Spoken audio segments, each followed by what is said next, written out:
Gayatri children's hospital పురిటి బిడ్డల నుంచి 18 సంవత్సరాల వయసు గల పిల్లలకు అన్ని రకాల వ్యాధులకు ప్రత్యేకంగా చూడబడును. Doctor Kothapati Manoj Kumar Reddy MBBS MD paediatrics hospital నందు అందించు వైద్య సేవలు, పురిటి బిడ్డలకు వైద్య సేవలు, టీకాలు, ఆస్తమా మరియు ఎలర్జీలు, చిన్న పిల్లలకు ఎమర్జెన్సీ ఐసీయూ, వార్మర్ మరియు ఇంక్యుబేటర్స్, విష జ్వరాలు, చిన్న పిల్లల్లో శ్వాసకోశ సమస్యలు. శ్రీ గాయత్రి చిల్డ్రన్స్ హాస్పిటల్, చెట్టు కింద బడి ఎదురు, ఆంధ్రప్రదేశ్ గ్రామీణ బ్యాంక్ కింద, కురిచేడు రోడ్, దర్శి. విద్యార్థుల్లో దాగి ఉన్న సృజనాత్మక శక్తిని వెలికితీయటంలో సైన్స్ ప్రదర్శనలు కీలక పాత్రలు పోషిస్తాయని ప్రకాశం జిల్లా డిప్యూటీ డిఈఓ ఎం శ్రీనివాసరెడ్డి అన్నారు. పొదిలి మండలం ఓవులెక్కపల్లి గ్రామంలోని శంకర్ విద్యాలయంలో ఏర్పాటు చేసిన సైన్స్ ప్రదర్శన కార్యక్రమంలో ఆయన ముఖ్య అతిథిగా పాల్గొని విద్యార్థులతో మాట్లాడారు. ఈ సందర్భంగా ఆయన మాట్లాడుతూ ప్రతి విద్యార్థి ఒక మేధావి అనే వారిలో దాగి ఉన్న ప్రతిభను వెలికి తీయడానికి సైన్స్ ప్రదర్శనలు ఎంతగానో ఉపయోగపడతాయని తెలిపారు.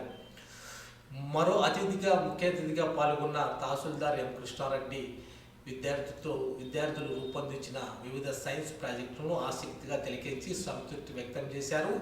ఈ ప్రదర్శన ద్వారా విద్యార్థులకు కేవలం ధైర్యమే కాకుండా భౌతికంగా విజ్ఞానపరంగా మంచి అవగాహన కలుగుతుందని తెలిపారు. ఈ కార్యక్రమంలో ప్రిన్సిపాల్ పద్మ గాయత్రి, ఉపాధ్యాయులు, సిబ్బంది, విద్యార్థి తల్లిదండ్రులు తదితరులు పాల్గొన్నారు.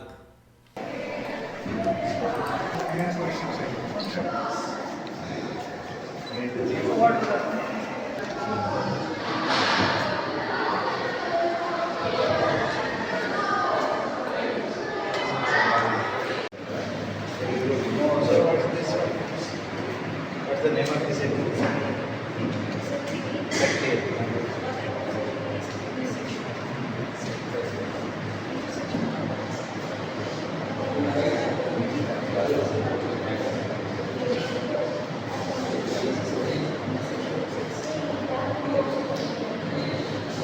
Circulatory system.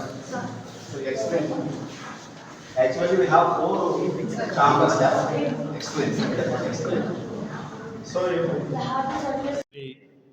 కంచి కామకోటి విద్యాలయ ఓబులెక్కపల్లి పొదిలి మండలం పాఠశాలలో గణిత దినోత్సవం సందర్భంగా అనగా రామానుజన్ జయంతి సందర్భంగా ఈరోజు ఒక సైన్స్ ఎగ్జిబిషన్ను ఏర్పాటు చేశారు.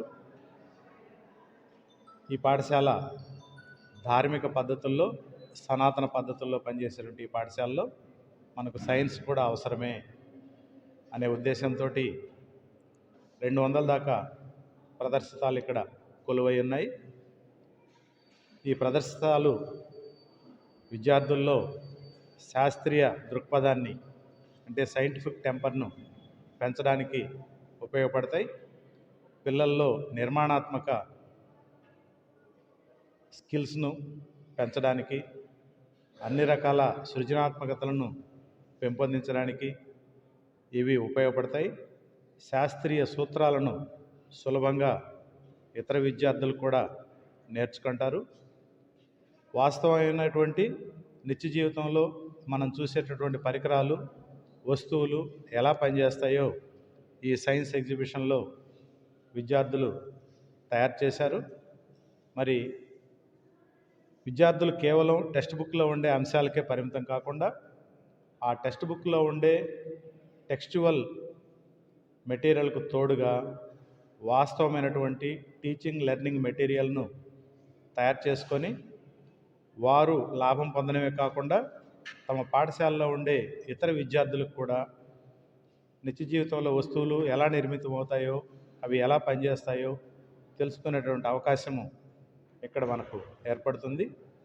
శ్రీనివాస రామానుజన్ జన్మదినం సందర్భంగా ఏర్పాటు చేసిన ఈ ప్రదర్శన మరి సాధారణ భారతీయులు కూడా చాలా గొప్పగా రాణించగలరని చెప్పడానికి తార్కాణం శ్రీనివాస రామానుజన్. అలాగే ఈ సనాతనమైనటువంటి ఈ పాఠశాలల్లో విజ్ఞాన శాస్త్రం ప్రాముఖ్యతను గుర్తించి విద్యార్థుల చేత అనేక రకాలైన వర్కింగ్ మోడల్స్ని వీళ్ళు తయారు చేశారు. వీరందరినీ, విద్యార్థులందరినీ అభినందించాల్సినటువంటి అవసరం ఉంది. వారిని ప్రోత్సహించాల్సినటువంటి అవసరం కూడా ఉంది. మనం ఇంకా ప్రాచీన కాలంలోనే బ్రతుకుతా లేము, ఆధునికతను సంతరించుకుంటున్నాం. ఆధునిక భారతదేశాన్ని నిర్మించాలంటే తప్పకుండా శాస్త్రీయ విజ్ఞానాన్ని మనం పెంపొందించుకుంటేనే ఇది సాధ్యమవుతుంది. సైంటిఫిక్ టెంపర్ను పెంచడం మన ఉద్దేశమని మన రాజ్యాంగంలోనే ప్రియాంబుల్లో ఉన్నటువంటి కంచి కామకోటి శంకర విద్యాలయంలో రామానుజన్ గారి జయంతి సందర్భంగా సైన్స్ ఎగ్జిబిషన్ అనేది నిర్వహించడం జరిగింది. ఇక్కడ దాదాపు 200 ఎగ్జిబిషన్స్ స్టూడెంట్స్ రెడీ చేసి ఎగ్జిబిషన్లో పెట్టి ఉన్నారు. సో స్టూడెంట్స్ అందరూ కూడాను రెగ్యులర్ పాఠాలతో పాటు ఈ వాళ్ళ ఇన్నోవేటివ్ ఐడియాస్తో ప్రాక్టికల్గా డైలీ యూటిలిటీకి అవసరమయ్యే విధంగా కొన్ని ఈ ఎగ్జిబిషన్స్ ఏర్పాటు చేసి ఉన్నారు. ఇందులో హైడ్రాలిక్ ప్రెజర్ని యూజ్ చేసి తయారు చేయడం ఒకటి, తర్వాత ఎన్విరాన్మెంటల్ ఫ్రెండ్లీ ఫ్యూయల్ తయారు చేసే బయోగ్యాస్ అలాంటిది, తర్వాత బ్లడ్ సర్క్యులేటరీ సిస్టమ్కి సంబంధించి కొన్ని గేమ్స్ ఇలాంటివన్నీ కూడాను చాలా అద్భుతంగా ఎగ్జిబిషన్లో ప్రదర్శించి ఉన్నారు. సో స్కూలు యాజమాన్యానికి, పీఠం వారికి, టీచర్స్కి, స్టూడెంట్స్ అందరికీ ఇక్కడికి నన్ను ఇన్వైట్ చేసినందుకు ధన్యవాదాలు తెలుపుకుంటూ స్టూడెంట్స్ అందరూ కూడాను వాళ్ళ ఫ్యూచర్ ఎండీవర్స్లో సక్సెస్ సాధించాలని కోరుకుంటూ సెలవు తీసుకుంటాను. శంకర ఈరోజు రామానుజన్ గారి 22 డిసెంబర్ జయంతి సందర్భంగా ఇక్కడ మ్యాథ్స్ అండ్ సైన్స్ ఎగ్జిబిషన్ ఏర్పాటు చేయడం జరిగింది. ఇది 2 రోజులు జరుగుతుంది.